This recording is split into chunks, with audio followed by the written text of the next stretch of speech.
Our lesson is titled, How to Truly Know Jesus. Christ asks two questions of his disciples repeatedly. Who do people say that I am? And who do you say that I am? The gospel teaches us the 3 steps that help us learn who Jesus truly is. These are to know, to witness, and to accept the path that God has chosen for him. For without all 3 of these, you cannot know Christ. The first step, knowing Jesus. Knowing Jesus is what we all do when we read the gospel, when we take children to catechism class. And however, it is only the first step. Learning the Bible, learning the stories, and learning as a child how to pray, how to form the sign of the cross, how to say things like, when I lay me down to sleep, I pray the Lord my soul to keep. If I should die before I wake, I pray the Lord my soul to take. If I live another day, I pray the Lord will show the way. For the little children need to learn just a simple prayer such as this, and say it along with a parent.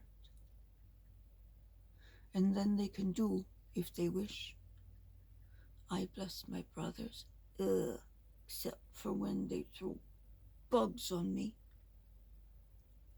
And I bless my mommy and my daddy. And I bless my grandparents and all my uncles and cousins, except for Uncle Terry and Cousin Terry, because they're both mean to me. No. What is the rule? We bless those who hurt us and bless those we don't like more, because that is the way of God. Right? So, extra blessings on Uncle Terry and Cousin Terry. And I guess that means I have to put extra blessings on my brothers. Oh, yeah, I guess you do. Okay.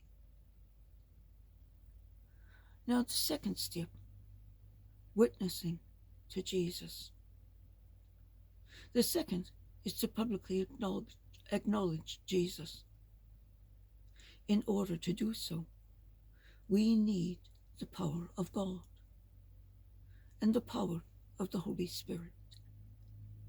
One cannot do so alone, and therefore the Christian community must always seek the power of the Holy Spirit to bear witness to Jesus, to say that he is God, that he is the Son of God, because these revelations are carried through the Holy Spirit at Pentecost. The third step, accepting Jesus' death. But what is the purpose of Jesus' life? Why has he come? Answering this question means taking the third step on the way to knowing him. Recall that Jesus began to teach his apostles that he had to suffer. He had to be killed and then rise again. But they didn't understand that last bit, to rise from the dead on the third day. Because for them and for the rest of the world at that time, dead was a binary state. You either were dead or you were not. But they waited to see. Witnessing to Jesus is bearing witness to his death and his resurrection. It is not proclaiming you are God and stopping there.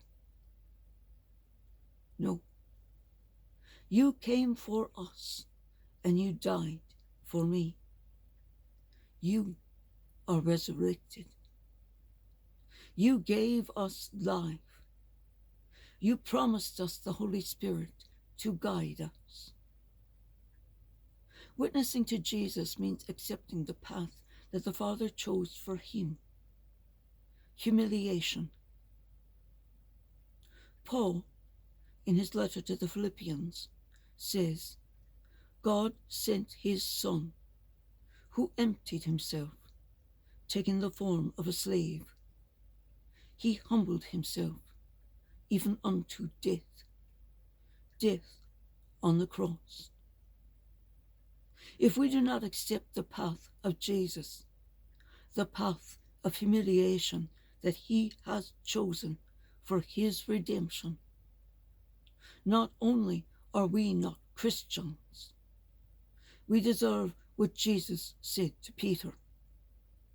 Get behind me, Satan. Satan knows well that Jesus is the Son of God, but that Jesus refuses to accept his witness in the same way that he distances Peter when he rejects the path chosen by Jesus. Being witness to Jesus means accepting the path of humility and humiliation. The Christian church makes a mistake when she does not follow this path, and she instead becomes worldly.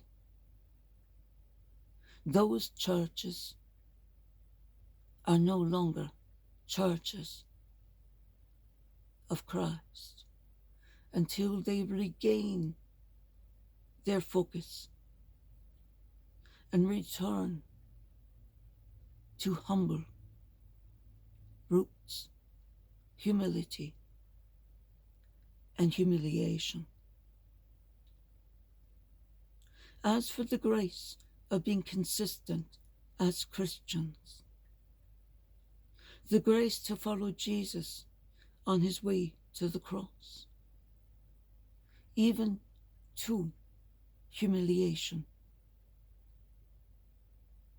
that is something we must each find when we go to communion each time. And as we sit and hear the Passion read on Good Friday, and hear how he accepts the humiliation and what comes next, only he knows. Praise God for his knowledge.